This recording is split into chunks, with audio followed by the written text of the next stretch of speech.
Nakom sa ginibog drug bypass operation.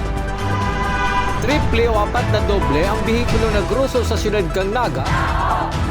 Mas complain ng police station kang NAGA City Police Office. Newsbreak. Diyos marhay na hapon, ako po si Cristina Alcanzo Reyes, uyang bareta sa oras na ini. Matapos ang matrayumpong aktibidad sa siyudad ni NAGA kan nakalihis na aldaw, mapadapit sa cervical cancer screen test sa kababaihan, sinabi ni Dr. Monray ay saya Mansilla kan DOH BICOL na nakatutok naman sindangunyan sa pagpagiromdom sa publiko na maging malikay sa mga waterborne disease urog nangunyan na may bagyong pinagbabantayan. Apwera kaini, tinatawa na naman subuot din daning prioridad ang mga training sa pagtukdo kung paano may tatao ang mental and psychological health support urog na sa mga lugar na tinatamaan ng grabing kalamidad, siring kan bagyo. Ang mga focus namin dyan is ma-prevent yung mga waterborne diseases po natin. So marami kasi tayong mga waterborne diseases. Ito yung mga sakit na nakukuha natin sa pag-inom, for example, ng mga kontaminadong tubig, hindi malinis na tubig, paglalakad sa hindi mga malilinis na tubig, etc.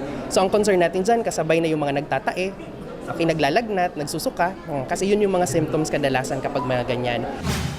Sa iba pang bareta, ibinugtak na sa Blue Alert status ang Regional Disaster Risk Reduction and Management Council sa Bicol, hulikan bagyong aghon na pinaglalaoman na madarin ng pag-uuran sa maabot na Sabado asin Domingo. Inabisuhan naman ng Gabos ng Disaster Risk Reduction and Management Council sa mga probinsya na i-activate ang sa idang emergency operation centers asin mag-andam sa mga ahensya sa mga biglaan na deployment.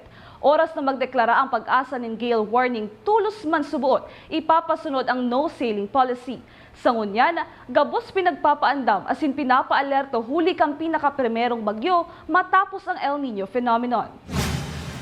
Yan ang mga bareta sa oras na ini. Padagos na magantabay sa One Media TV 48 NAGA para sa iba pang mga bareta. Ako po si Cristina Alcanzo Reyes, Diyos mabalos kensindong pag-antabay. Nakom sa ginibog drug bypass operation. Triple o apat na doble ang bihikulo na gruso sa siyudad kang NAGA. Mas complain ng police station kang NAGA City Police Office. Newsbreak. Flight attendants, prepare for takeoff, please.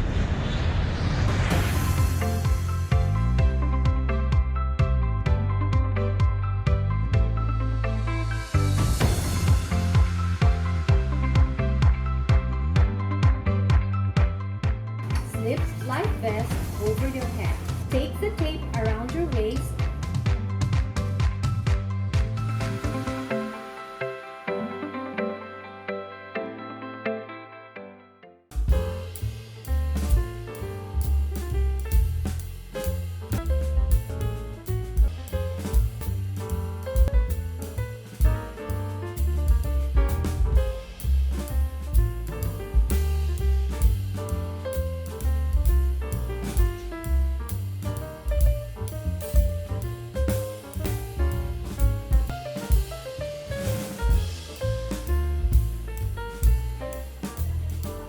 Life at home is better with Unlimited.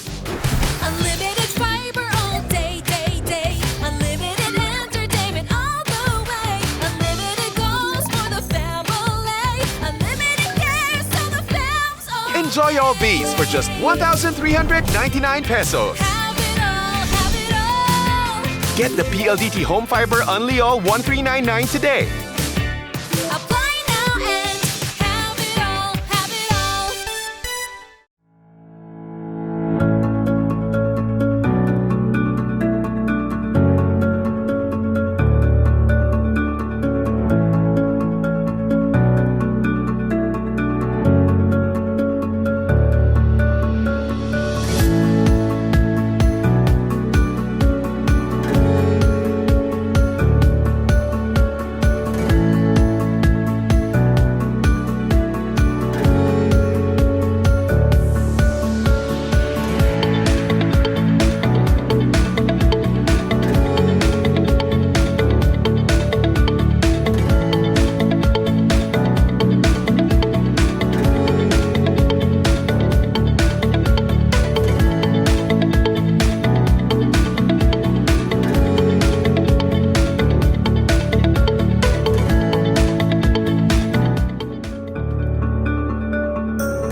Converge is a world-class ICT company with the most resilient and superior fiber optic service in the Philippines that continues to delight millions of its users in the consumer space while serving a growing number of business clients in the SME, enterprise, and wholesale segment.